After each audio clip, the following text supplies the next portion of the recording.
Thank you so much.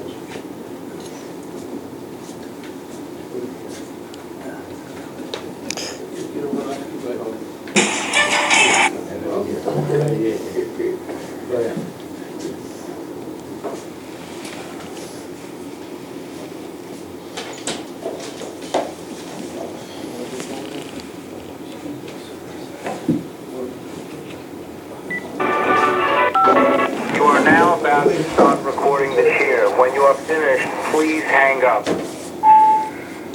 Okay, welcome everyone. As we begin, believe it or not, the third parak already of Metzia. It's the beauty of Mishna Yomis. As we're dedicated by the Fisher family, Nishma Spasi Baris Rabbi Shlomo ben Avram Alevi, Paul Bas Ruben. We also learn Nishma David ben Chaim, Lefu Shalem for Yomis ben Chayesov, V'schus of Avram ben Yamin Benish ben Malki Hudis, by Yol Klugman and family for their Parnas Gzunt and Nachas, and Lefu Shalem for Meir ben Chayesara. We should have in mind that this is the last Thursday of the year. Everything we do can be masakin, and that's especially true. Tomorrow is the last Erev Shabbos of the year of Tavshin Pei Dalid. The Bali Musa say the last Erev Shabbos we should do everything extra special, do hachanas for Shabbos, make sure not to get angry before Shabbos in the house, all the things that we could do, tasting the Shabbos food, sharpening the knives, all the different things that we could do to be masakin. Maybe we didn't do it on a Friday during the year. We're doing the Mishna Yomis, recording it now because tonight we're having a double header in the daf. We're learning 2 blots, starting to get ready because really we have to make up because it's 4 days when we're not learning the daf online, right? Because it's Wednesday, Thursday, Friday, and Shabbos.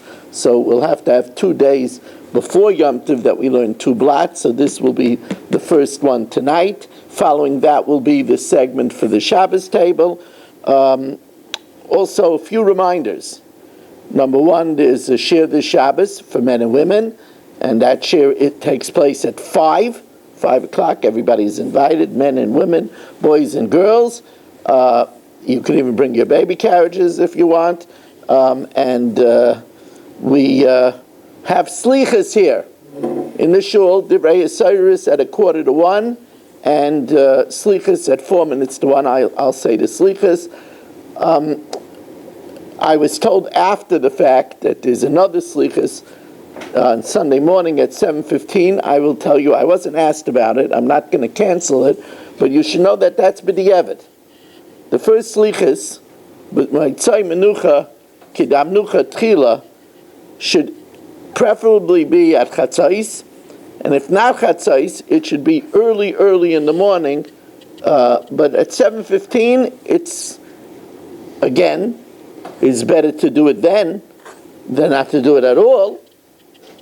And if people can't be up very late, and that's why we're doing it, because we like to have something that's for everybody, but certainly it's preferable to come in the night, and we hope that we will have a crowd for the late night slichas. Women are also invited. In certain kehillas, the women's section for the first night of slichas is packed. It's interesting that the Magen Avraham brings down that Yomim Noraim officially starts on the night of Motzei Shabbos of slichas, and he adds that he says that because there are certain places the minig was if that a woman was a nida, she didn't come to shul. But during Yom Noraim, she could come to shul. So, although nidus is not something that we struggle with over here, but the Ezras Nashim, it will certainly be open. We did have some women last year. Finally, a lot of announcements. Finally, I want to remind you again that the director of Adapta Kollel is going to be here tomorrow night, Friday night, and I just found out that he's walking not 2 miles back home, but a lot more than 2 miles. I mean, Yaakov says 5 miles? Told me that. He's walking back home 5 miles to be able to speak here tomorrow night. So I hope that everybody will come just because of that. Somebody is walking 5 miles and keeping his family. So it would be nice if we have a full olam to come and hear what he has to say. So I actually invited some other people to ask them, some other neighbors, to ask them to try to come. Just simply, it should be Mechubedika Olam. And maybe somebody might be interested in the idea, which I think is going to be a very big schus for all of us. Again, I'm not expecting big things. It just, again, pruta, mitzaref l'cheshbon gadol. Okay, let's get to the Mishnah Yomis. So, hamafkid eitzel chaveiroi behema oikelim. Let's say Yaakov deposits by Gedalia an animal or a Shabbos kais. V'nignavu aisha avdu. Gedalia is a shomer chinam. He's not getting paid for his services. He's just a nice guy. It's stolen or lost from him. Now we know a shomer chinam is poter b'gneva v'aveda, but he has to swear. Shileim v'loy ratza lishava. You know, Gedalia, he's squeamish about swearing. You know, so Shileim, he pays up Yaakov for the case. He pays up Yaakov for the cow. V'loy ratza lishava. He doesn't want to swear, and then they apprehend the ganav. They apprehend Chatzkel. Because he would be able to swear. He could swear and get out of it. Nimtza ganav, if they apprehend Chatzkela, now they got the behemoth, they got the kais, Mishalim Tashlum Kefil, he has to pay double, but who gets the double? Now Gedalia gets the double. Tavach Machar, if he slaughtered it or he sold it, after stealing it, he slaughtered the sheep or the ox or he sold it, Misham Tashlum Abba V'chamisha, who gets it? Once Gedalia put himself on the line and he swore, now Gedalia gets it.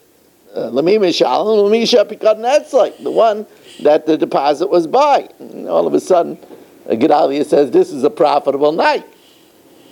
Nishba v'loy ratza l'shalom. Gedalia, I have no problem swinging the truth. What's the problem? I know it was stolen. I know it was lost.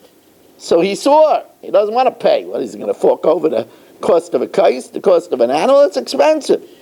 Then nimtza ganav, then if they apprehend chatzkela, mishalim tashel mekefil, he has to pay double.